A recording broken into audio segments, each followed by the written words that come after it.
သူတို့ရဲ့ဖြူစင်လာတဲ့စိတ်ထားတွေကြောင့်မို့ကျွန်တော်အိမ်ပြန်မရောက်ခင်ပဲဖျားအောင်လုံးကြောက်သွားခဲ့ပါတယ်ခင်ဗျာသူ့တက်နဲ့လေပြီးကုညီခဲ့တဲ့အတွက်ကျွန်တော်အသက်ချမ်းသာစွာရခဲ့တာပဲဖြစ်ပါတယ်ခင်ဗျာထိုနည်းတူစွာတက်မာထဲမှာရှိတဲ့အခြားပုဂ္ဂိုလ်များကလည်းကျွန်တော်ကိုဖိမကုညီစောင့်ရှောက်ခဲ့ကြတာပဲဖြစ်ပါတယ်ခင်ဗျာတိုင်းရင်းသားဒေသရောမှတိုင်းရင်းသားတွေရဲ့စိတ်ထားလာတွေကိုကောင်းစွာမြင်ခဲ့ရတာပဲဖြစ်ပါတယ်ခင်ဗျာထိုနည်းတူစွာပါပဲတိုင်းရင်းသားဒေသအသီးသီးကိုရောက်နေကြတဲ့ကျွန်တော်ရဲ့မိတ်ဆွေများထံကလည်းတိုင်းရင်းသားဒီရဲ့စိတ်ထားလာတွေကိုပြန်ပြီးကြားနေရတာပဲဖြစ်ပါတယ်ခင်ဗျာအဲဒါကြောင့်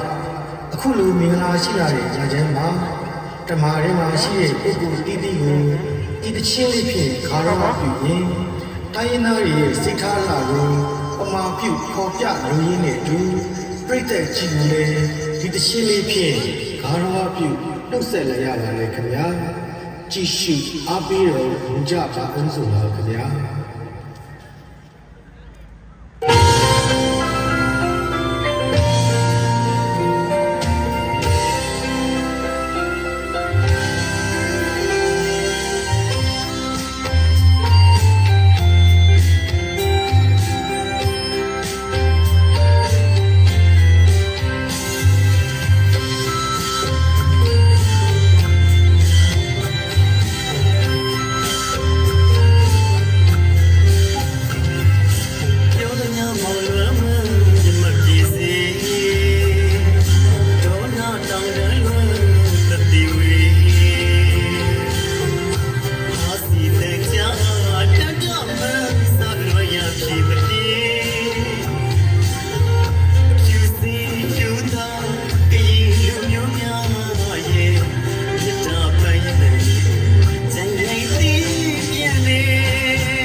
Baby, you lie.